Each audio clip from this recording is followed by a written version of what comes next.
اعتراف مؤجل.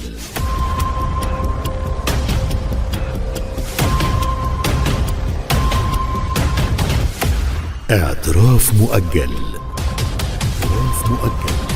اعتراف مؤجل. عزة إسماعيل. المهندس أسامة الشيخ رئيس اتحاد الإذاعة والتلفزيون المصري الأسبق، دائما أبدا كل عام وحضرتك بخير، ونسعد بوجود سيادتك معنا. أهلا وسهلا، وكل عام والسادة المستمعين بخير، والإذاعة المصرية العريقة العظيمة الخالدة بخير. المهندس أسامة الشيخ رئيس اتحاد الإذاعة والتلفزيون المصري الأسبق، في هذا البرنامج نحن لا ندين بل ننصت، ولا نحاكم بل نفتح ما تأجل قوله. هذا اعتراف مؤجل، فهل تقبل سيادتك أن تخوضه معنا؟ أقبل، وأرجو أن أكون على صواب. المهندس أسامة الشيخ، حضرتك تعد من أوائل من أسسوا بل وهندسوا تجربة القنوات الفضائية العربية. اليوم وحضرتك تتأمل هذا المشوار، هل ترى أن أصعب ما كان في هذه الرحلة لم يكن التأسيس بل الحفاظ على المعنى والهوية وسط سباق السوق والمنافسة؟ أتفق معك، وأعتقد أن التحدي الحقيقي أن نحافظ على مصداقيتنا أمام المتلقي. هل ترى أن الفرق الحقيقي بين دراما الأمس واليوم ليس في الإمكانيات بل في القرار والرهان على النص؟ النص دائما هو السيد، فزي ما تقال في البدء كانت الكلمة، فلازم نقول وفي البدء كان النص.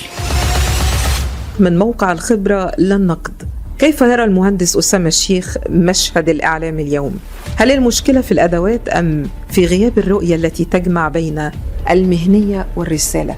المشكلة في أبناء المهنة وليس الأدوات، ولا يصح أن أقول عن المبدعين أنهم أدوات، هم الصناع. المهندس أسامة الشيخ، أثناء تولي حضرتك رئاسة اتحاد الإذاعة والتلفزيون بالتأكيد مرت على سيادتك قرارات حاسمة تخص إنتاج أعمال درامية كبرى. هل هناك عمل درامي تتذكره سيادتك ارتبط بقرار حاسم منك، إما أنقذه أو حال دون خروجه للنور؟ أعتقد كان أمامي مسلسل هام جدا وهو فارس بلا جواد، وكنت أرى أنه لا يصح إلا أن يكون إنتاجه باسم العلامة المسجلة إنتاج التلفزيون المصري.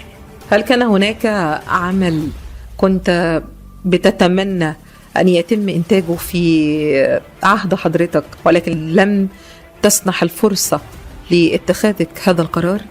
ربما لم يسمح الوقت، لكن مش مجرد أن في قيود علي، أنا كنت أحطم هذه القيود. تعترف أنك تحطم القيود؟ نعم. ما هو الاعتراف الحقيقي الذي ما زال بداخلك والذي كان سببا قويا في تجاوزك للمنحة والمحنة التي مررت بها كباقي رموز الدولة في فترة من الفترات التاريخية الحاسمة؟ السبب يوم قابلت أمي أول مرة في السجن، أنا طبعا كنت مرعوب إن هي هتجيلي، ولما جيت أنا استغربت، لقيتها أقوى مني، مسكت إيدي وقالت لي أنت بريء، الدنيا كلها عارفة إنك بريء، وأنا مخلفة راجل، أنت مش أحسن من سيدنا يوسف. يعني هذا اعتراف من حضرتك بمصدر قوتك كانت الأم رحمة الله عليها. ده صحيح. المهندس أسامة الشيخ، بعيدا عن المناصب وبعيدا عن الإدارة والهندسة الإعلامية، ما هو الاعتراف المؤجل في حياتك حتى هذه اللحظة، سواء مهنيا أو إنسانيا، ولم تفصح به من قبل؟ يعني الاعتراف أن ربما أكون قصرت في حق أولادي لصالح العمل العام والشأن العام، كان يجب أن يكون لهم الأولوية عندي، ولكن لم يكن ذلك، كانت الأولوية لأصحاب الشأن العام. وهل كان يستحق هذه التضحية؟ يجب ذلك.